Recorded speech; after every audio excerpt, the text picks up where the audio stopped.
Hey, what's up, everybody? It's your girl JoJo, and I'm coming to you with the final episodes of Mary Mary, which would be season 6, I believe, episode 5 and 6, or 6 and 7, one or the other. So let's get to it. All right, you guys, first of all, let me apologize. I know that I was not here on last Thursday or this past Thursday to do the last few episodes. Life has really hit me hard. I had found out about a good family friend of mine. You know, his mama like my mama, his daddy, his family is like my family, his sister is like my sister, and she had been sick for a while, and she began to transition over. It was unexpected for us anyway, who found out about it. We knew she was sick, but we didn't know that it had taken this turn. And so on last Wednesday, we found out that the doctors were giving her a couple of days, and she didn't even make it another week. So I ended up having to fly home, of course, to be with them. It was no questions asked. I did not think about doing any videos. My thoughts were consumed with trying to get home to my friends and my family and to comfort them and to be on program and all of that. My thoughts were elsewhere. Definitely a hard time. I'm still not even sure how I'm doing today. It's Sunday. I just flew back in, but I wanted to get on here and do this video because I knew I needed to. But yep, definitely a lot going on. 28 years old, and lost her battle with colorectal, I never say it right, cancer. Glad I got to be there with my family, and it just really put a lot in perspective for me. But anyway, not going to be getting emotional on this video. So let's get to this Mary Mary review. Alright, y'all, we got to move quick because I have my car on because it was hot when I was trying to do the video. Y'all see I ain't got no clothes on. And my face was getting greasy. I said, child, I'm going to have to just turn the air on. But we're going to move fast because I don't have no money for this. So on the last episode before the series finale, we had the ladies coming back and basically getting prepared for the trip. I took a couple of notes, but we're just going to talk about it real quick. The main issue that's going on right now is that the farewell song had not been written. On top of that, Tina was also trying to plan her child a graduation party. She's transitioning from 8th grade to 9th grade. And her thoughts were consumed with her family and getting everybody ready. And the only thing that I really want to talk about in regards to that episode was the conversations that Tina had with Honey and the conversations that Tina had with her family during this time. Now, Erica came over to offer up a solution as to how they could get packed and transition over quickly, and, you know, with the party and all of that going on. Tina was very upset with Erica for even coming over there and trying to run her household. It seems to me that not just Tina, but Gugu as well, it seems to me that there may be an issue where Erica comes in and kind of likes to control, I guess, and offer up solutions and offer up how she thinks things are going to go best. Because y'all remember Gugu said the same thing for Tina's music review. And I don't feel like Gugu would just go off the handle at Erica. So that kind of made me wonder if this was Erica's thing. Like she comes in and tries to rearrange things. I have a little bit of that in me as well. But I'm just trying to be helpful. I'm not trying to run anything. I'm just trying to find you a solution for your stress. But sometimes, Erica, girl, you just need to sit down and let people live how they're going to live, girl. And she figured that out. Tina had a conversation with her mother, Honey, where she was very spirited in her speech. And I was uncomfortable with it. Now, I'm not going to say that I haven't had conversations with my mother that may not have gone the way that I wanted them to go, but when Tina was speaking to her, I do believe that she was speaking about Erica. I don't believe that she was speaking to Honey about, you know, don't stress me out and don't try to change up things and don't try to do this. I think they cut it out to make it look like she was trying to fuss at Honey, but I think she was fussing at Honey about Erica. Like, don't come in and try to run stuff. And Honey was just standing there, but I don't know. I didn't like the exchange that they had with one another. I know my grandmother, even though, my grandmother has all girls. And then there's me, who is, my mom had me when she was 17. So a lot of times my grandma forgets that I'm not her daughter. And my grandma doesn't like when any of us talk about each other. She just doesn't appreciate it, and she will cut you off at the door like, all right, that's enough. Okay, either y'all talk about it and get it right, or that's going to be it. And I wanted Honey to be like, you know what? I spoke to Erica about how I was feeling, and she offered up a solution.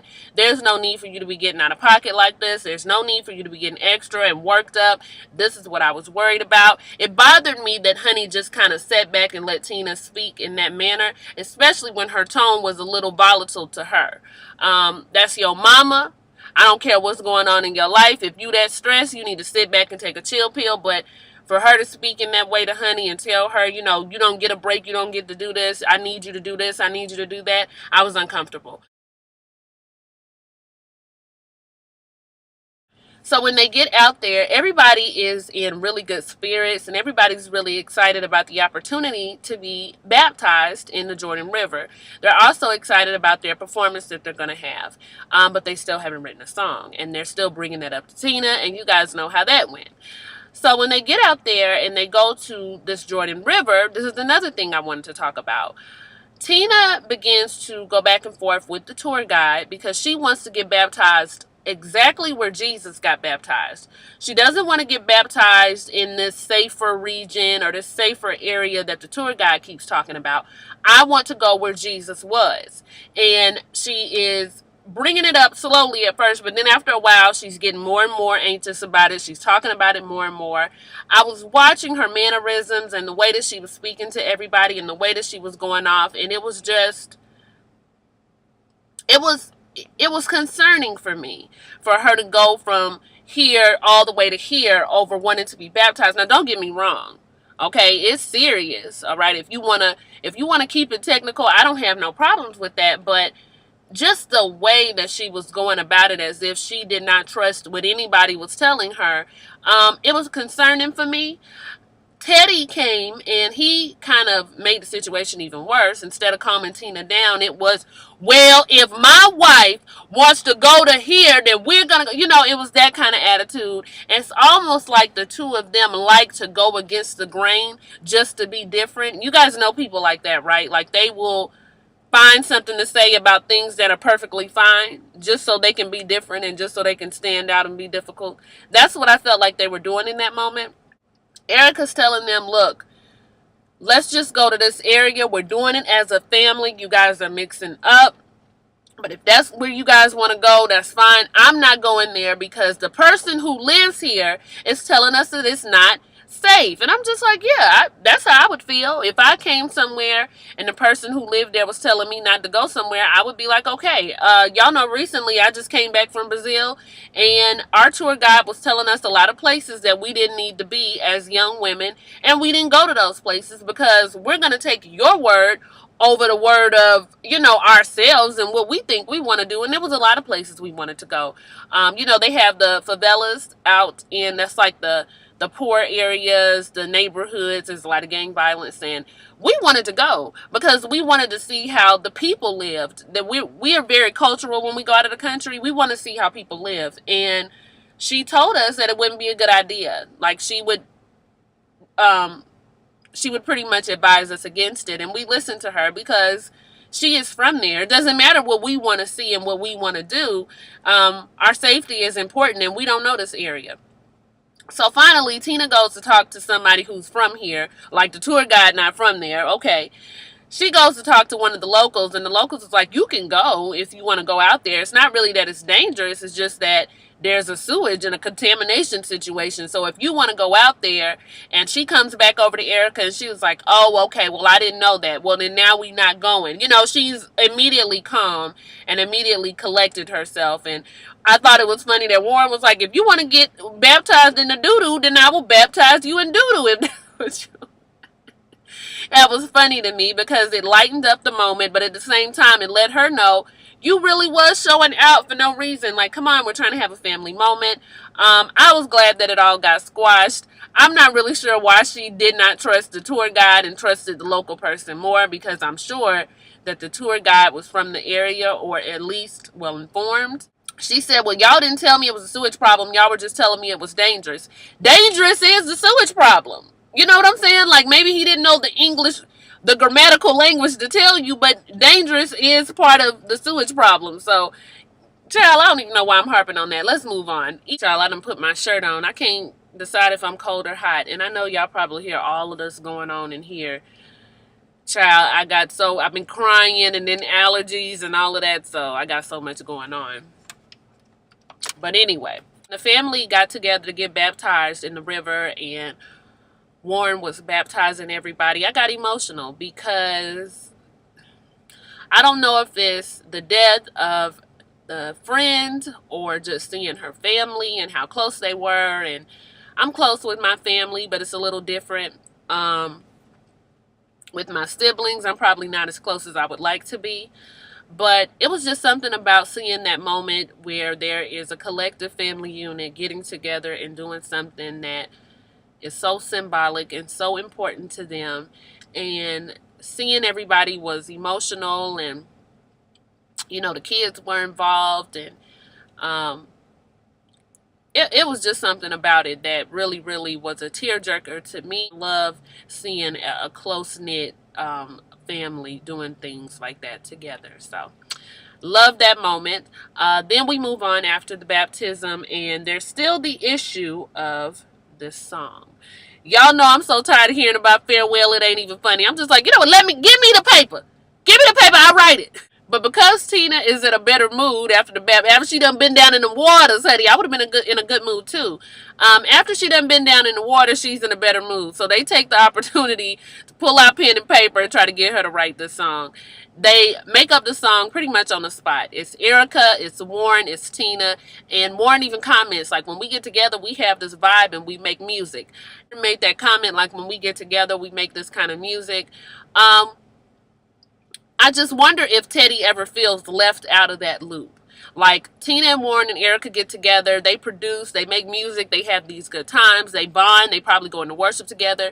And I wonder if Teddy feels left out from that connection and that relationship that they have. That's why I've always said that Erica and Warren's love for Mary Mary is totally different than the love that Tina and Teddy are going to have for Mary Mary, because they see Mary Mary as something that, you know, pretty much had an influence on the demise of their marriage. Not directly, but just the show and the touring and the activity caused Teddy to feel like he needed to step out.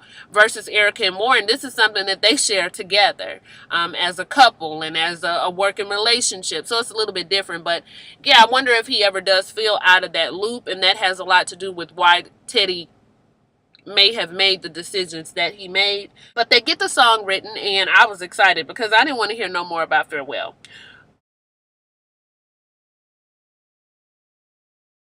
Now, when they go out to eat later as a family, Gugu makes a comment that she's been pretty quiet. They make a comment that Gugu has been pretty quiet, and they want to know what's going on with Gugu. Why are you so quiet? Gugu says she basically has just been taking it all in. She's excited to be at the place that Jesus was. But on top of that, Gugu has been thinking about getting this surgery done. And so she apologizes to Honey, because y'all know Honey is over there looking horrified. And in her confessionals, Honey says, you know what, you're beautiful, you're perfect, you don't need to do any of that. And I was really bothered that everybody was so pissed. Like, they were loud and, you know, giving her the side eye, and Tina was talking real fast. You don't need to do that, because a lot of people that I see do stuff like that, you know, they look crazy. You don't need to do all that just because all them other girls is out there trying to get a man and they doing it. Listen, okay, I am a huge supporter of women. I want women to feel comfortable in their bodies, absolutely. But when you have done everything that you can do when it comes to the work, and there's still some extra that you feel like you can't get rid of, and it's not even on like some vanity type stuff, which we'll talk about in a minute. You're not even trying to be on some vanity. You're just trying to make yourself feel comfortable. I don't have a problem with that. It was really annoying me that they weren't even giving Gugu the chance. Now, at first, it looked like Erica was with it, but then after everybody else, started talking, then Erica kind of switched it up and was like, "Oh, I think you're beautiful." But at first, initially, her face didn't look surprised. So I was like, "Erica, I caught that. Are you going along with the crowd, girl?" Gugu was just like, "Y'all know I work out. Y'all know I work out. Y'all know my weight is up and down. Y'all know I do the work. All right, so I got this little area that won't go anywhere, and I'm just trying to get the skin pulled in. Okay? And everybody else has their comments about how it's a bad idea. I was mad the way that they jumped on her. They didn't even try to really listen to her side. It was just a whole bunch of, she's not Nicki Minaj in it. She's not getting a big booty. She's not, Nicki from Love and Hip Hop. She's not doing the most. She's basically just trying to get that extra skin pulled in. What is the problem? I didn't see the problem with it. Now I know I was talking to one of my subscribers. Hey, I think it's I'm me. It's I'm MII. Hey, how you doing? But I was talking to him in the comments, and he was saying how beautiful Gugu was, and he can't understand why she is having so much trouble in the dating realm and why she is having so many problems getting a man. And I wanted to comment on that really quick because I'm not a Gugu by no means, but I'm not on that scale, but I am dating and I do date here and there, and I can kind of understand where Gugu might be coming from with it. You have to realize that Gugu is on a television show. Gugu is, successful, and she is well known, semi well known by a lot of people in a certain arena, and that can be hard for a lot of men to handle. If you guys notice, Gugu seems to like more of a laid back, more of a around the way type dude. She doesn't really require a guy that's in the spotlight. But a lot of times when you're dealing with men who are not in the spotlight like you are, it can be very difficult for them to understand your career and the nature of your relationship. Gugu is beautiful. Gugu is going to get a lot of compliments. Gugu is going to know a lot of guys in the industry. Gugu is going to be very friendly. Not flirtation, but she's going to be friendly to these people who she has to network with, and she's going to get a lot of attention. And if you are not an extremely secure man in what you have, then you can find yourself being jealous in that relationship and being very discontent. And I have seen it happen with a lot of men, with a few of my friends who aren't famous, but they're very successful in their career, and they know a lot of people, and they have to do a lot, and they're out there with their lives and what they do, and a lot of their men have a hard time handling it. Like, it's like, well, what about me? And I want a little bit of attention too. I know this sounds crazy, you guys, but it does happen, and that is why you meet a lot of women, especially real successful black women. I feel like that's why a lot of them are single, because it's very hard to find a guy who is both humble, okay, humble enough to let you have that spotlight and to put you out there and be your support, and that's not trying to one up you. A lot of times you have to be with somebody equally successful for them not to feel any type of way, or you have to be with somebody who is extremely secure and supportive. And unfortunately, due to a lot of things that black men have to go through and a lot of things that black men have experienced over the years, it's hard for them to play just a supporting role. Okay, they like to be the center, and I'm sorry, I know a lot of people aren't going to agree, but that's just what it is. It's very hard for them to play supportive role of a woman who is extremely successful or more successful than them. So I have faith that Gugu is going to find that right person who can be that support for her, and play the background, or she's going to find somebody who is a little bit higher on the scale, so where Gugu is wouldn't bother them. But yeah, she's beautiful and all of that. I'm sure she gets plenty of dates. She even said it. I get plenty of dates. I get plenty of men. That's not the problem, but it's that longevity that is the problem. And women run into it all the time. I feel bad for Gugu because she's tried, and it feels like now she's running out of time. And that is a big fear that I have. Just having that feeling of not being able to find it. But Dating is tough, you guys. I don't care what anybody says. If you are a certain type of woman, especially, dating can be very difficult. So my heart goes out to Gugu, and I am wishing her the best. I do feel like that there truly is a man out there for her. Girl, maybe you can get you a dating show on VH1 for the love of Gugu. Gugu pulls her mother to the side to talk to her about her feelings towards just what she's been going through and how it's been frustrating not to have that relationship and that support. She realized it a lot when her father died, and that everybody had their husbands to go to and their children.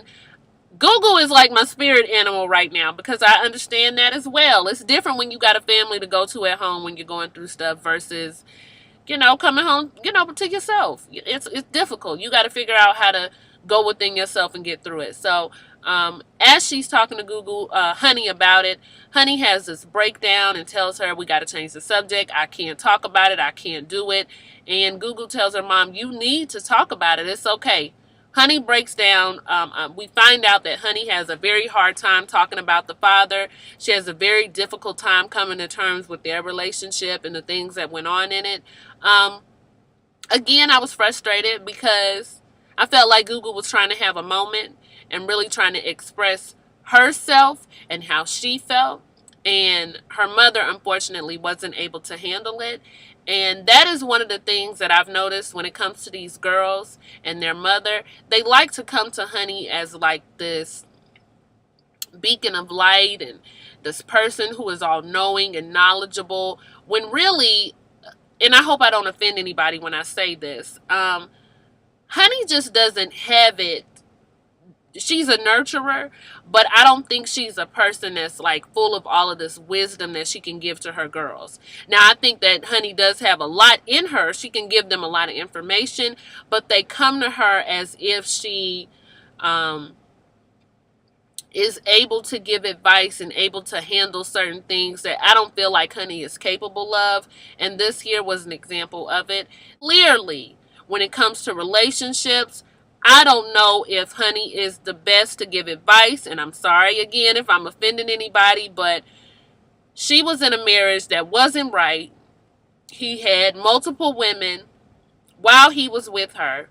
They divorced 3 times and got back together. It's just,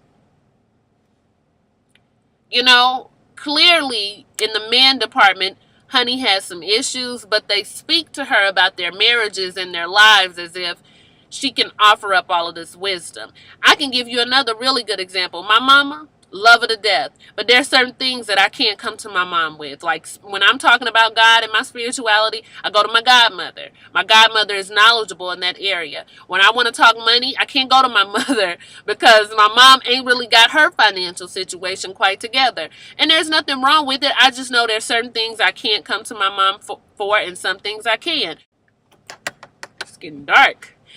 So when they go to the tree to talk about their father, it helped really put a lot in perspective when it comes to these girls.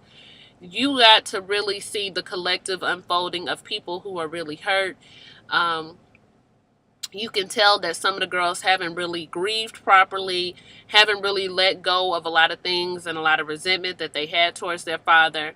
What I came to see when I listened to everybody's story, it helped me to understand why they go through things the way that they go through them, why they are apt to protect their marriage and to go through anything in their marriage at all costs, because their mother went through anything in their marriage at all costs. Him and Honey were divorced 3 times, and they said that the dad really just wanted to be respected.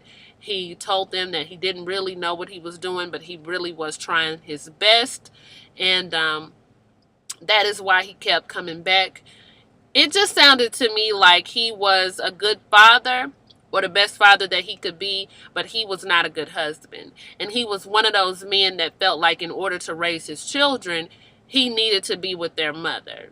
That's what it sounded like to me. That's why he kept coming back to Honey. That's why he kept dealing with her the way that he was dealing with her and being in the home with his girls and trying to raise his girls. But at the same time, even though he was a man of God, he was out there doing what he was doing. Um, they kept saying, he wasn't perfect, and I don't like when people try to use that as a scapegoat. We ain't nobody asking you to be perfect. We asking you not to be out here, screwing out of 8 legs. That's all we asking you to do. And if you go do that, then leave me alone and just help me raise these kids. But that's neither here nor there. we not gonna speak ill of the man. He is dead and gone. But it sounded like, as a father, he wanted their respect and he wanted their love, and he was doing the best that he could do to get it. So as a father, it seems like the girls are on the same page with them. Tina is having a little bit of trouble. Tina says she wasn't necessarily the best child, and there were certain things that her father advised her on in her marriage when it came to Teddy that she had to do in order to get their relationship right. And so she was emotional. You can tell that she hasn't let go of a lot of anger that she has towards her father, and I can totally understand, because with Tina it was always my father. Because with Tina, it was always my father is the issue. My father is why our family is the way that it is. And I probably would have felt that way too. It's very hard for me to watch a family member of mine hurt another family member and still be cool with that family member. So it would have been difficult for me to watch my dad hurt my mom. Even if he was a good father to me, he was still hurting my mom. You know what I'm saying? So I understood where Tina was coming from a little bit, but it looks like she is kind of trying to learn to let go and love him for who he was. So yeah, it can be difficult, and I wish Tina the best in that, and I was glad that she had that moment and shared it with everyone. Later, Tina and Teddy have a conversation. Teddy starts with that swan. Listen, I know I told y'all I was going to give Teddy a chance, but the series is ending and I still don't like the nigga. I'm sorry. I don't like him. I'm not going to like him. He tells Tina, I see you getting worried again. I see you getting to that point, and I don't feel like everything is right with us. I think you kind of need to scale it back a little bit, and you need to do this. And Tina was just like, okay, well, you let me know when you feel like I'm doing too much, and I guess then from that point, I guess I'll have no choice but to scale it back. You see, Teddy is to me, very manipulative. And I'm just going to be 100% honest. I know I'm going to get a lot of dislikes because I know a lot of y'all like Teddy. I don't care.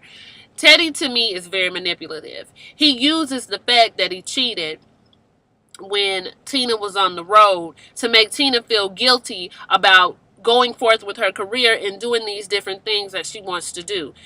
He makes her feel like as if she has to sacrifice her goals and her vision for him and that family. What did I just say earlier? There are a lot of men who have a problem and have difficulty just playing the background and playing the support. And I'm not going to say that it's probably not hard. Women do it all the time. Women do it all the time. But I guess because we the helpmate, we supposed to automatically feel comfortable doing that role. But I'm going to tell you, it would be hard for me to play that role. Me just being the homemaker and being the wife, that would be hard for me because that would not be fulfilling enough for me. I'm sorry. If that is, whatever women do, if that fulfills you, that's great. But for me, that would be difficult to just feel confident in that alone. So I can understand how supporting can be difficult, but you got with this woman when she was trying to be a singer. Things popped off for her. They did not pop off for you exactly in the same way, but you are still a respected artist, Teddy. Like, I don't understand why you can't just be confident in the fact that this woman is your wife. She is a talent. She is beautiful, and she don't want nobody but you. We don't understand it, but she only wants you. Like, rest in that fact if you don't rest in nothing else. And she appreciates your input, and she even values what you say about her music. And girl, oh my gosh, it is just so frustrating for him to always, you got to be about the kids, and you got to be about me, and it's got to be about the family. Stop making her feel guilty for wanting to do the work, wanting to do the vision. How was it okay when the two of you were performing together for her to put all her energy and her time into that and y'all to have the vision? But when it comes to Mary, that vision is null and void. Like, it bothers me. And he uses the fact that he cheated to make her feel guilty about going to do the things that she wants to do. And it's not right. It's very manipulative. And I see it all over him. I don't care if you guys don't see it. That is how I feel about him. Tina agrees that she will scale it back until they get out and they do the performance. Y'all, why this whole thing about a show and not finding a venue and not having this and not having that and it's real small? The whole time, you guys, you thinking they about to do this big show in Israel, they're performing for their family. I was mad that they had worked me up like that. But the moment was still very beautiful, and they did farewell, and Tina forgot the words, but it was okay. Erica fed them to her, and they did a great job. They sung yesterday, and Tina came with it. Oh my gosh, it was wonderful. I loved it, and Honey got onto the microphone and was like, "We want Mary, Mary. God is telling me about." I said, "Honey, if you don't sit down." But Tina says Mary Mary has not gone anywhere, and yes, we will do another album. So all of this, y'all, all these episodes of Tina, you know, showing out and acting like she wasn't gonna do it, it led us up to this moment. 2 seasons of her saying no, no, no, no, no. When it's really yeah, yeah, yeah, yeah, yeah.